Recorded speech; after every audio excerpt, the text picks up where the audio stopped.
한국에서도 처음으로 지카 바이러스 환자가 발생했는데 질병관리본부는 브라질을 방문했다가 귀국한 L씨가 22일 오전 지카 바이러스 감염증 1차 양성 판정을 받았다고 밝혔습니다.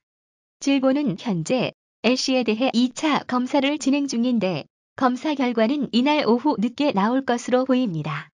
전남 광양 거주자인 L씨는 지난달 17일부터 이달 9일까지 22일간 브라질 출장을 다녀왔으며 독일을 경유해 귀국한 날짜는 11일입니다. 브라질 세아라주를 방문했는데 모기 기피제를 사용하고 긴 옷을 착용하는 등 예방 노력을 했지만 지카 바이러스에 감염됐습니다. L씨는 증상이 발생한 뒤 2차례 의료기관을 방문한 끝에 감염 사실이 확인된 것으로 알려졌습니다. 지난 16일 미열과 근육통이 발생한 뒤 의료기관을 찾았고 브라질 방문 사실이 확인됐지만 당시는 증상이 미약했습니다. 이후 19일 얼굴과 몸통, 팔, 다리에 발진이 생기고 근육통이 심해졌습니다.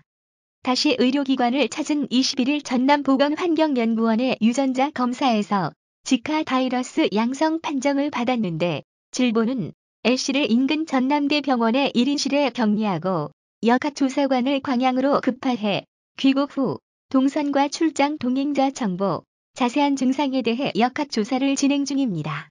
질본 관계자는 지카 바이러스는 공기 감염 우려가 없는 만큼 격리가 필요하지 않지만 첫 번째 발병이라서 격리해 임상적인 관찰과 치료를 하기로 했다고 설명했습니다.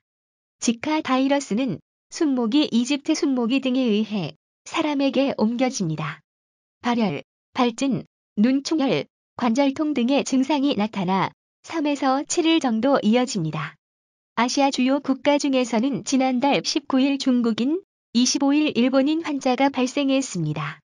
두 사람 모두 해외여행 중 감염된 사례인데 아시아 국가 중 감염 지역은 필리핀과 태국 두 곳입니다. 세계보건기구는 전 세계적으로 39개국을 지카 바이러스 감염증 발생 국가로 분류하고 있습니다.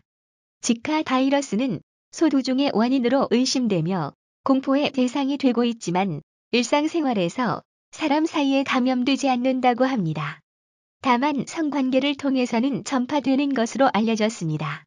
질본은 지카 바이러스 감염증 발생 국가를 여행할 경우 모기 예방법을 숙지하고 모기 기피제와 밝을색의 긴 옷을 준비하는 한편 모기에 물리지 않도록 방충망이나 모기장이 있는 숙소에서 생활하고 외출 때에는 긴 옷을 착용할 것을 권고하고 있습니다. 여행 후 2주 이내 발열, 발진, 결막염, 관절통, 근육통, 두통 등 의심 증상이 발생하면 의료기관을 방문하고 해외여행 이력을 의사에게 알려야 합니다. 또 귀국 후 1개월간은 헌혈을 해서는 안 되며 가임 여성은 최소 2개월 동안 임신을 연기해야 합니다. 남성은 배우자 등이 임신 중인 경우에는 임신 기간 동안, 그렇지 않은 경우 최소 2개월 동안 성관계를 피하거나 콘돔을 사용할 것이 권고됩니다. 질본은 지난 1월 29일 지카 바이러스 감염증을 법정 감염병으로 지정한 이후 의심 사례에 대해 검사를 진행했지만 그동안 감염 환자는 나오지 않았었습니다.